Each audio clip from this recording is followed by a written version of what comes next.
So I'm talking with one of my friends yesterday. He wants to have a good racing season next year and he's interested in working with me as a coach. Now I know that his big thing, he's a young kid, he's always struggled with consistency. So I asked him if he logs all of his rides in Strava. He says he does.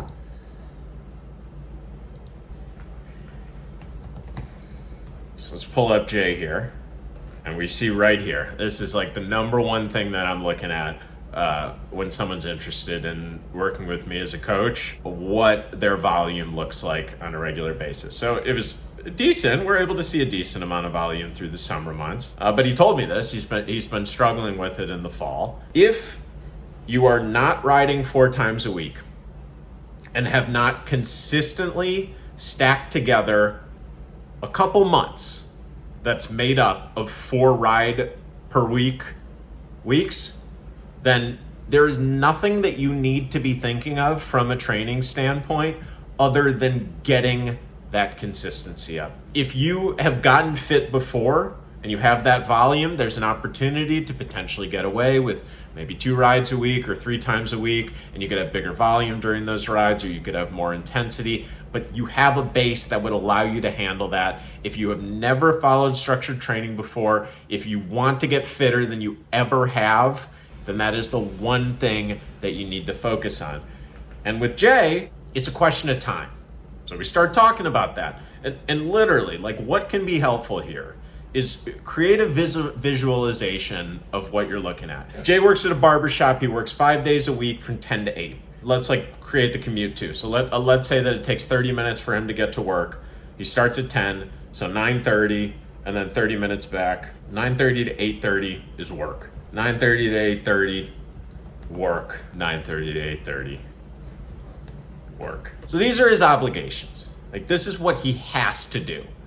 And the challenge here is, if I'm riding once per week, how can I fit 4 rides per week into this schedule? Start with your work schedule. It's going to be harder to train during the days where you spend 9 hours completely unable to train. But he has 2 days off. It's Sunday and Monday. On Sunday, that's going to be a ride day. That's 1 ride.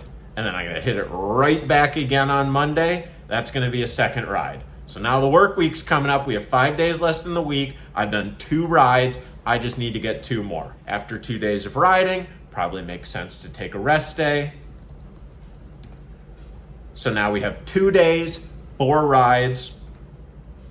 Pretty good chance to be able to start fitting that in. So Jay lives here in New York. He lives in the Bronx. He's about 20 minutes away from Central Park, which is the most reliable place for people in Manhattan or the Bronx to be able to do their training. In general, for these rides, you're going to want to be spending 45 minutes minimum, ideally an hour, within structure, at least doing endurance. And if he's 20 minutes away, so it's going to be 20 minutes to the park, an hour rolling around, doing whatever he's doing, keeping the chain tight, and then 20 minutes back. So loosely, that's an hour and 45 minutes. Now, if he has to be leaving for work by 9:30, he's going to have to shower, he's going to have to eat. He should be home by 8:30. Give himself an hour before he has to leave for work. He's leaving for his ride at 6:45. If he's leaving for the ride at 6:45, he's going to have to eat before, he's going to have coffee, he's going to have to take a shit. He is going to have to be setting his alarm at 5:45. Let's say he's really not about the mornings. He has some rollers, probably not going to be rolling out to the park in the pitch black and 40 degrees. He could hop on the rollers. He gets home at 8:30, maybe have a little bit to eat, get into kit. You're able to get on the bike by 9:15, and let's say it's an hour and 15 minutes on the rollers. You have days that are energizing and it's no trouble to be able to train before them or train after them. And you have days that are really taxing, and the last thing you want to do is think about anything other than gaining energy to have to go do it again the next day. But you want to get ahead of it. Let's say for whatever reason, even though he's planning on riding Thursday, Wednesday's a bitch of a day. Well, what he can do is he can postpone that Thursday ride to Friday. Or if Friday's a bitch of a day too, then he has the ability to postpone the ride to Saturday. You want to get ahead of it as much as possible. And kind of where the money zone starts coming in is if you're able to stay on top of it. Let's say you've been able to hit this Sunday ride, the Monday ride, Tuesday rest day, Wednesday rest day, or Wednesday on, Thursday on. Well, let's say you're feeling good and you've only been riding endurance and you're able to properly recover. Well, you know what you can do? You can stack another ride on top of it. And of course you're going to want to consider like what the riding actually looks like, but especially at these foundational stages, there's nothing you need to do that's all that complicated. If you're riding 4 times a week and you're new to it, the maximum number of times per week of those 4 that you want to be above endurance pace would be 2. So for those like challenging rides, challenging can mean intensity or challenging can mean volume or duration.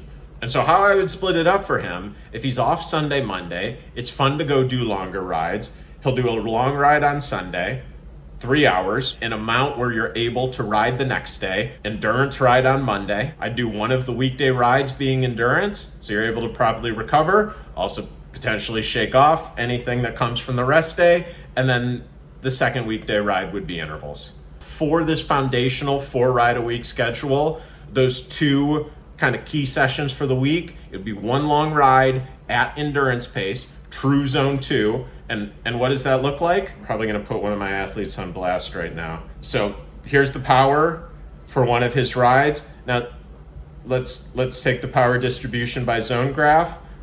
Okay, 43% of it was spent within zone 1, only 24% was spent within zone 2. And then he spent a whopping 8% of his time within zone 6.